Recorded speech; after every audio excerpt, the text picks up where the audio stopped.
One of the things I think a lot of people need to understand is we aren't a museum piece.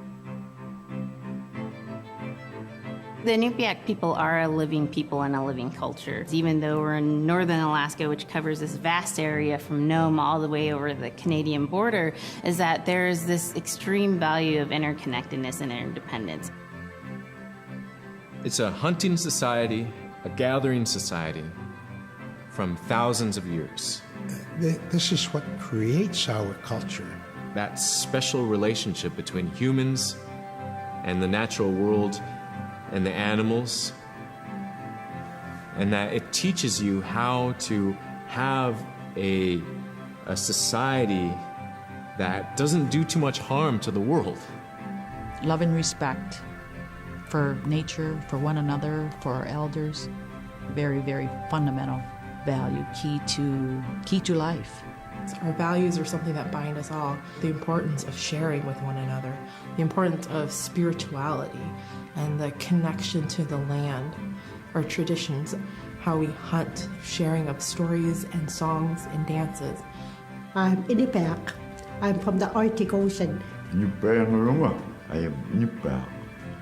It's very important to me. It's who I am as a person. And we're very proud of who we are, and we want to continue that.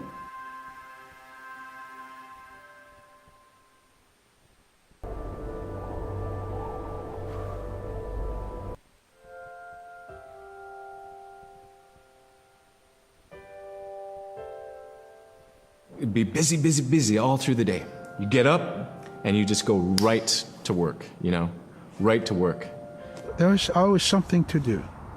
There was never any idle time. The only idle time we had was after we eat and before we go to bed. One of the older people would be relaxing, laying down there and saying, it'd be really nice to hear a story. And then just organically, someone would just start telling a story.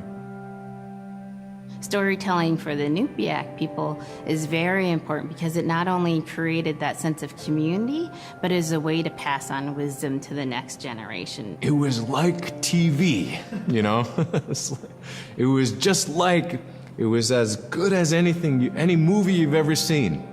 And the storyteller told it so clearly that it was just as powerful as any of the greatest movie blockbusters you've ever seen.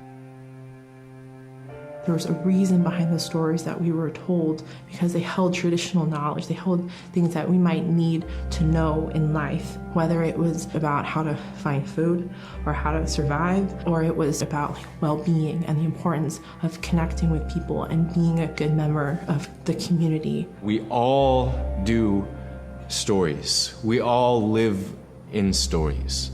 We all tell stories to our friends. And they need to be told. They need to be heard.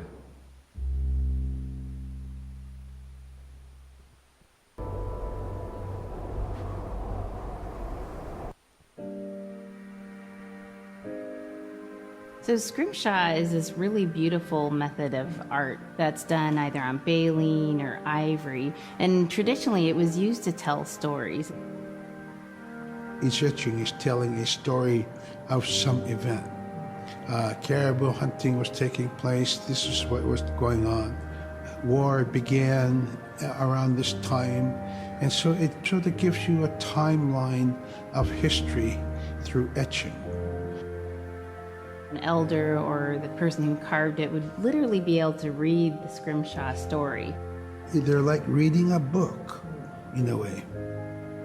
A lot of the storytelling traditions would be things that after the storytelling was done, we'd just rely on the next person telling it. And so scrimshaw is a very important way for Alaskan Native people to record their history.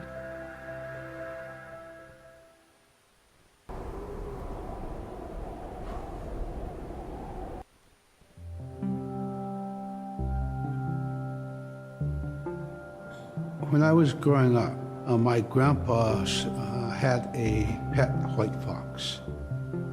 If you're a good friend with a fox, when there's danger abound, they try to keep you from getting into trouble. They pull tricks here and there. And foxes are like spoiled little kids in a way. When you let her out, she'd go prancing out in the snow, jumping in the air. I know she was happy then.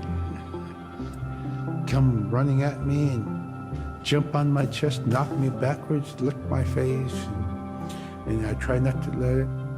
So that was my memory of my grandpa's pet fox.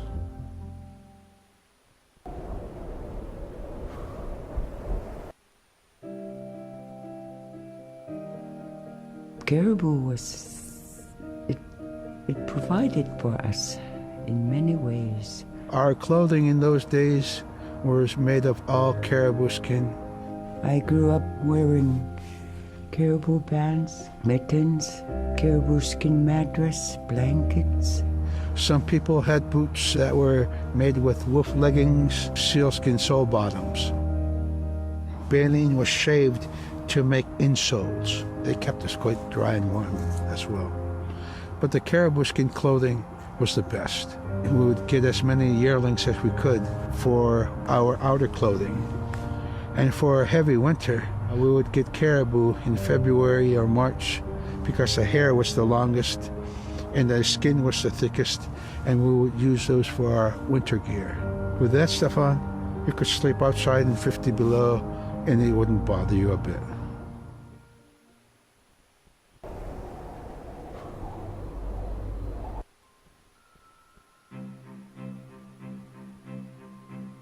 Silla is the weather. It also means the atmosphere. Here's the Nuna, or the land. And it's anything from the land into the moon, the sun, the stars. That's Silla.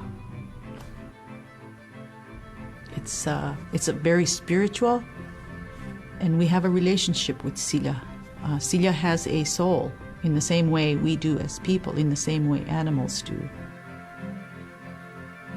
I think spirit helpers in and of themselves are really about how we're connected with things. And so it may be that there is a spirit helper that shows themselves as a bird to show you the way home, or it may be a spirit helper that actually decides to show themselves with the face and body of a man instead of their animal form. And so I think one of the things that's hard to understand is that it's not one way of seeing things, it's one way of knowing you're connected to everything. We've always had that spirituality of everything around us. It's the interaction you have with the air you breathe, the ocean that you gather resources from, the rivers from which you gather fish, the tundra from which you pick berries, the animals that give themselves. It's all of that.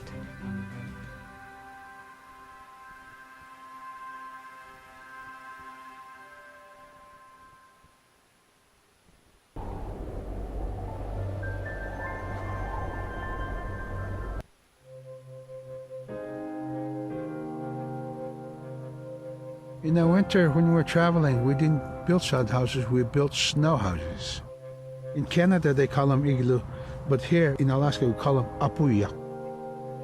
We'd do a day of travel, and then we'd make a apuya. The next day, my father would set traps, spend the day there, rest the dogs, give them something to eat, and then the following day, we continued to the next place. We'd go to my dad's sister, who had a house at Dubai. They had a small sod house over there. We didn't have to do anything.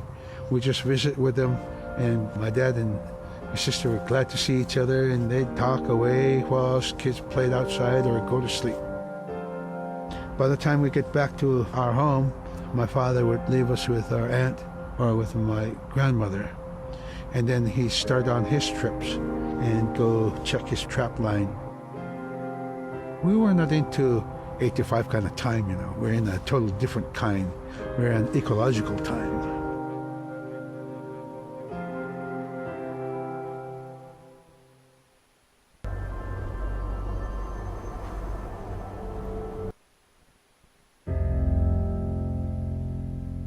Drum is something that's common to all cultures in Alaska.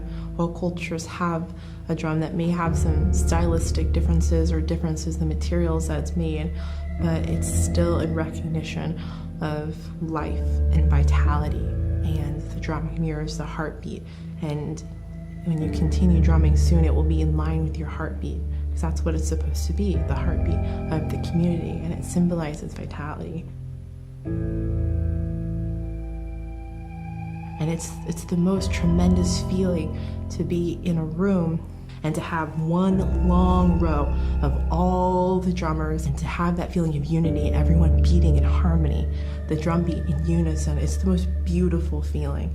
And to know that you're connected, you're on the land that you are connected to. And even if you grew up outside of the community, that which is in you comes from this area. And it's the greatest feeling.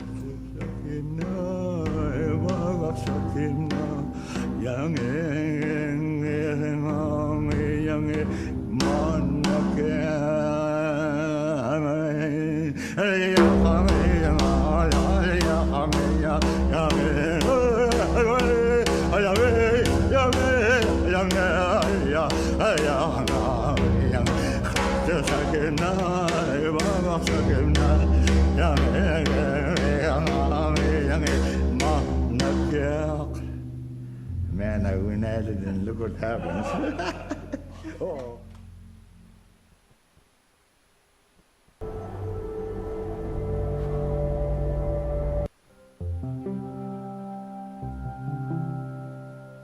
They're just like other people. They just happen to be very small and extremely strong. These are stories that are common throughout Alaska. It's normally that people are in a size from your elbow to the tips of your fingers, and they possess superhuman strength. So they may be tiny, but they can carry a whole caribou. And if you go up north and you talk to a number of the people in the community, they'll talk about having seen the little people. There's a place at home that we know, but we don't profess it to anybody. But it's not like the boogeyman. They can be mischievous, they can be ornery, or they can be helpers. And every now and then, we might have the opportunity to see them, especially if they want us to see them. The fact that it's across Alaska really tells you something about our history and how we interacted with nature around us.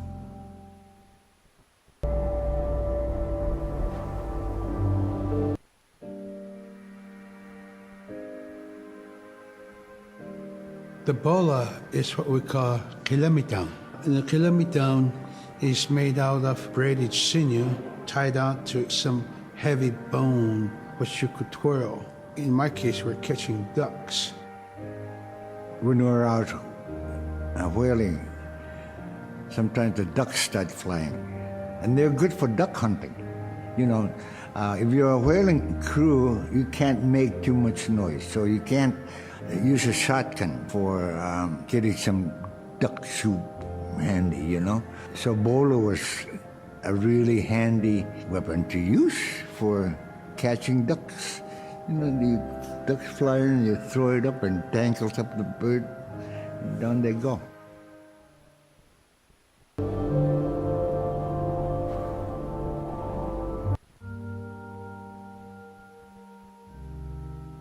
The scaredest I've ever been, I was 12 years old.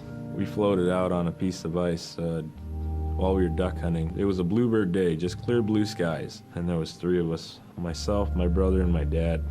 Next thing you know, we see this dark shadow on the ice. We look and it goes behind us. So we all jumped up, startled, and my dad, he started running. We got back to the ridge there. The ice had fractured, cracked, and broke off, and we were floating away. We were drifting.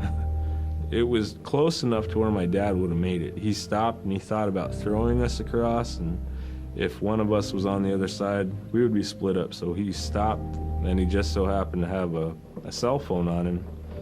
911 didn't pick up. That's the worst feeling in the world right there. 911 did not pick up. So he left a message because they record their calls. Once he had relayed that information, his cell phone died. That was the scariest moment I've ever had in my life. We were floating away and I thought we were left for dead. He kept calm during this situation. He's bringing out everything positive in this case. You know, I'm crying, my brother's freaking out. It went from clear blue to dense fog. Within a couple hours, we heard the chopper flying around, so they must have gotten our message. We thought we were saved, and then the chopper sound went away. So we lit some of the sled on fire. It's plastic. We thought black smoke in the fog would create some kind of marker. Chopper pilot had mentioned when we got rescued, you could see a glow in the fog, and he slowed down there, and sure enough, as soon as he slowed down, we got within visual. That was definitely the scariest moment of my life, was floating away and not knowing what the outcome was going to be.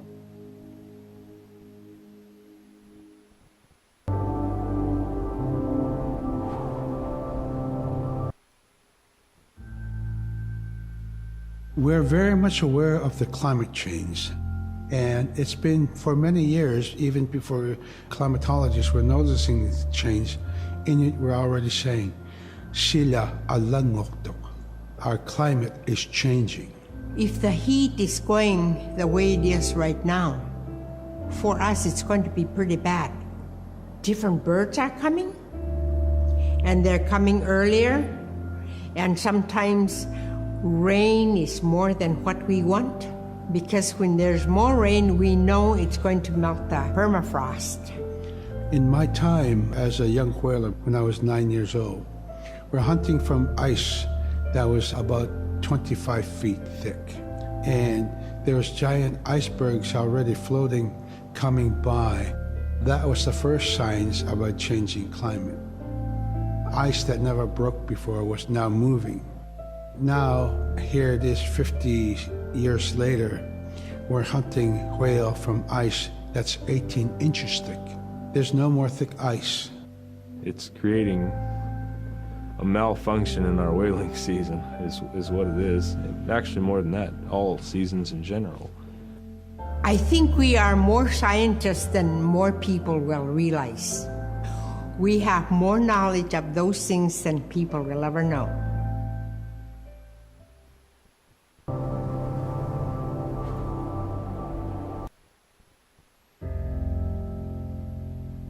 My brother was out seal hunting. He got attacked from behind and managed to grab his knife and save himself. When he came to realize, oh no, it's a mother.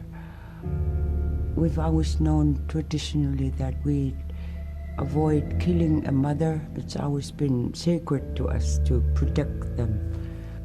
He had to present himself to the council, and so he was given the job to mother the baby, and we kept it.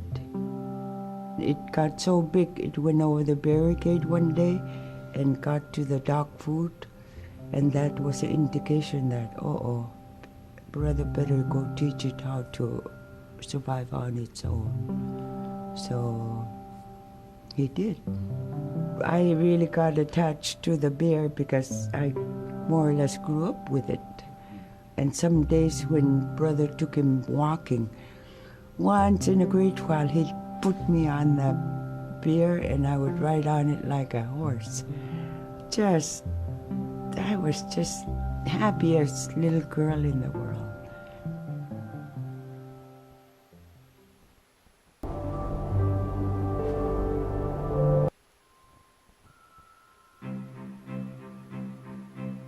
In, Arctic Alaska, hunting is a really important part of life. It's not just about going and shooting something, it's about going and putting food on the table. But more importantly, subsistence hunting isn't just about the insular family unit, it's about feeding the whole community. And I think that's one of the beautiful things about subsistence hunting in Alaska is that people go out and they'll go get, fish, or they'll get a caribou, and they'll get, seals and whales, and one of the first things they'll do is they'll say, I need to take this to the elders. This isn't just about one individual surviving or one family surviving, it's about the whole community. We didn't just go out and kill and put in a freezer. It's like a ritual that I learned from my parents. It's all about relationship. I don't know. I think there's a lot of camaraderie involved, and just being out on the land or being out on the ocean. It's like getting back in tune. I'd rather be out there. To me, once I go out there, it's the world that I learn from.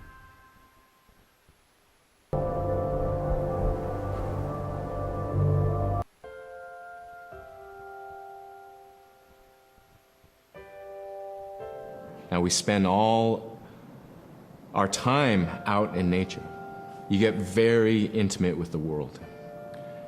And over time, if you're living that life, you start to sense that everything has a spirit. There's a consciousness in everything.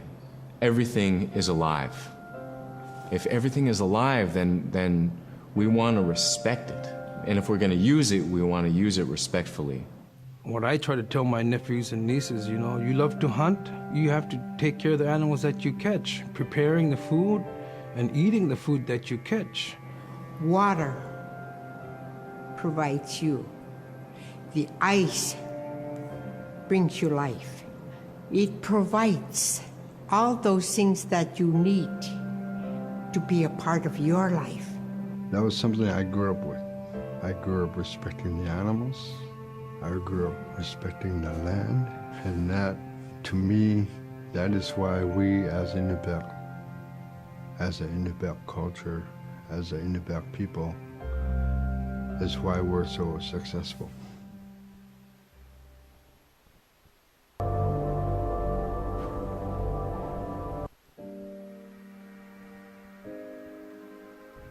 I think most central to the ideology of the Inupiat is the idea of sharing. Being able to feed the community, feed others. That's why we hunt. In the old days, that's what you needed to survive, The sharing is important because it's how the community survives together collectively. We just give. That's how I grew up. That's the way I'm always going to be.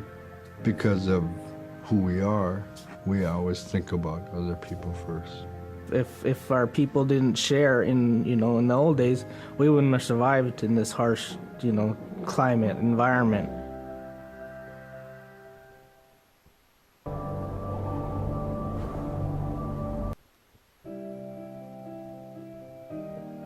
Big Diamond, Little Diamond, and King Island.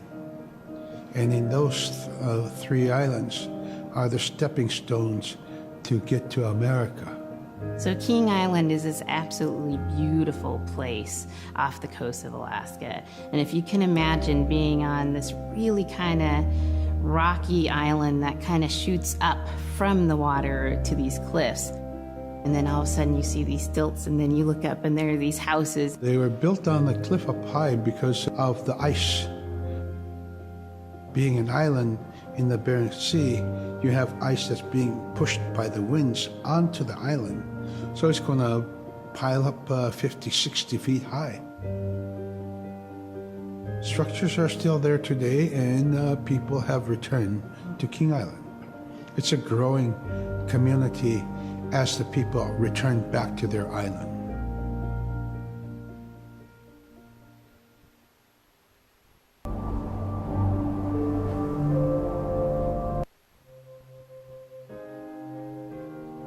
When I was young, my mom, whenever the Northern Lights came out, she'd just whistle. Boy, they come alive. Just keep whistling and that aurora will just like, you can almost hear it. And then she explained to me a little bit later that those are children, and children who've passed away when they were children. You don't want to draw them in too much, is what she said, because then they could play football with your head, play Eskimo football, and that's what they want to do. They're always playing, those children up there. Don't play out without your hood on. If you don't have your hood on, the Aurora person is going to come down and chop your head off and play ball with your head. It wasn't like they were trying to do bad, you know, or it was like a scary story or anything like that. It was just, that's how it was. That's what it was.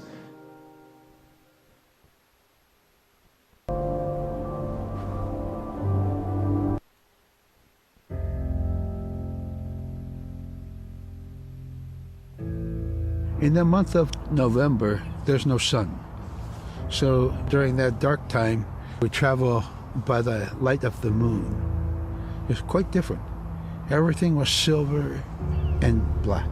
Toward the horizon, we could see where caribou are because their body heat flowing upward, and we could see it glowing in the moonlight against a dark horizon where there's no stars. If somebody yelled, you could know who yelled from where the sound came from, but specifically where that cloud of their breath went up and it glowed in the moonlight. So that was a good time to travel. It was very surrealistic. And so things that were dark objects look very close, and white objects look very far.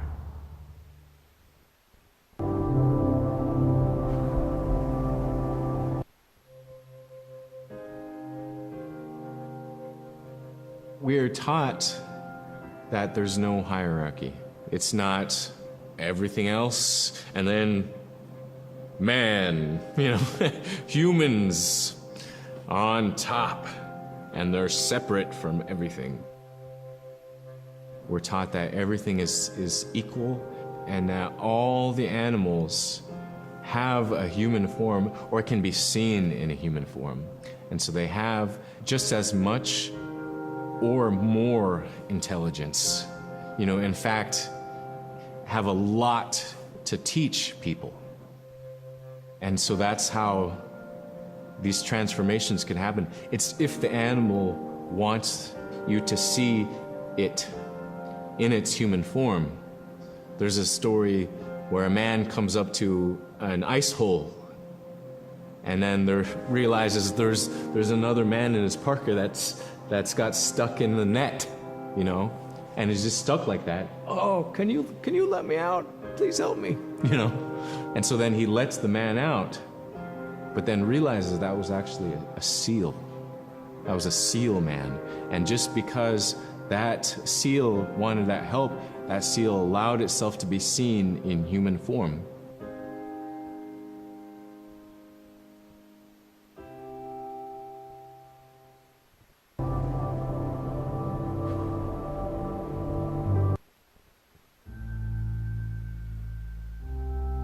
We have our Dimi, the body, which returns to Nuna, the earth. And we have Atik, who is our name that has been passed down to us over the generations. The spirit of our Atik lives on so long as man remembers that name.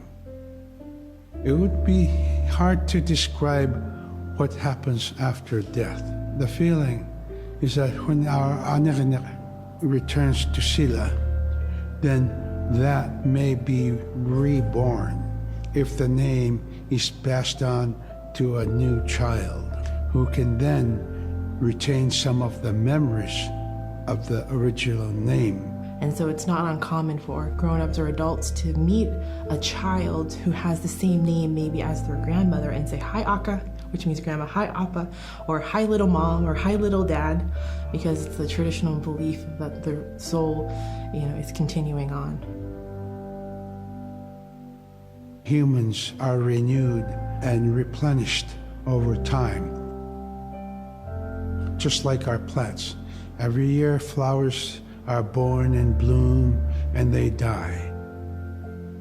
Next year, they are born again.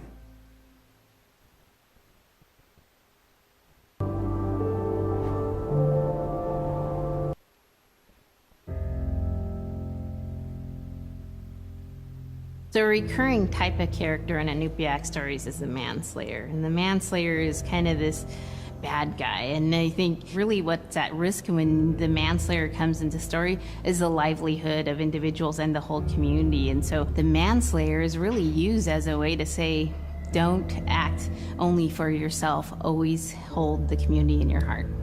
Oftentimes in these stories, there is one person that will stand up.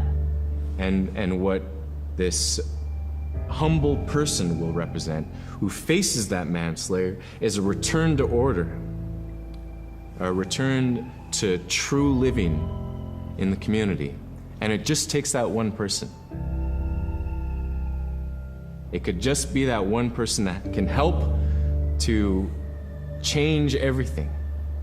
Because everyone wants to live a good life. Everyone wants to have a good community.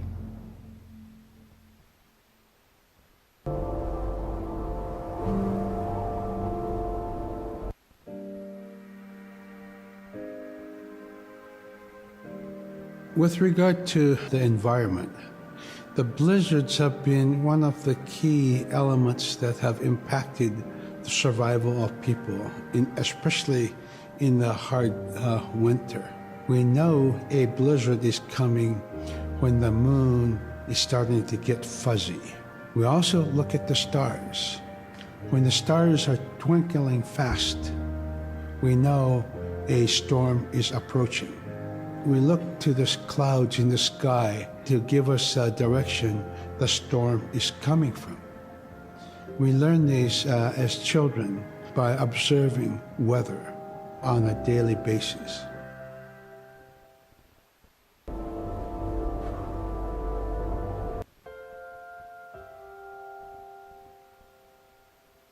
With the story of Kunuk Sayuka, told by Robert Cleveland, it's just a masterwork. It's a well-known story among the Inupiaq people, and in our case, of producing a video game that really reflects indigenous heritage. It captures the imagination, and it's something that you have a very specific kind of task to do. There's a blizzard, and it is just a non-stop blizzard that is overpowering the people. And there's one man that wants to figure it out. And in our case of the story, it's a girl that wants to find the source of that blizzard. The blizzard man, it's like that is the physical embodiment of an element of nature. And so there's a person that needs to go up and take away that's chipping away that snow. In that community, the person least expected is the one who stands up and makes the difference. Humility is something that we value, and where that comes from is the idea that you are not the biggest thing in the world. And when you live in an extreme environment like where the Inuit reside, you're at the whim of the environment, of the climate, of the animals. You can be as prepared as you can, by learning from your elders, but you're not the biggest force in the world.